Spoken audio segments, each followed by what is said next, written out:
habeenkii fiidka seexo subaxdiina shaqo tag waa intaas kaliya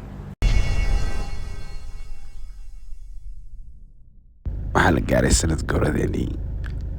saddexaad waqtigii meherkeena kadib waxaan ku wada nooleen nolol aad u farxad badan waxaad iigu soo kordhiday noloshayda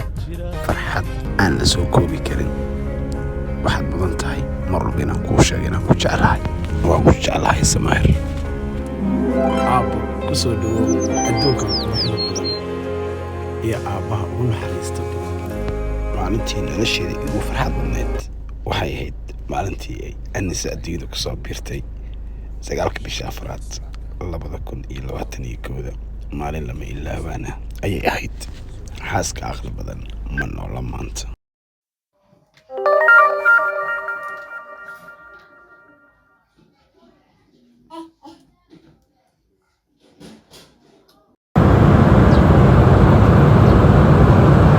anigu intaan sameeyey maxaa adiga ku diiday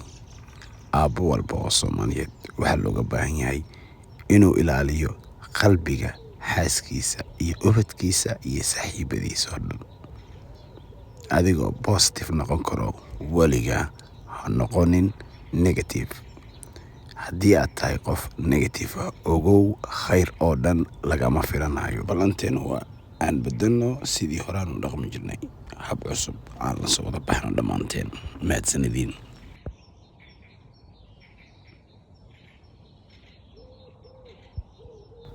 agow mar walba muuqaalkaaga ayaa hor yaala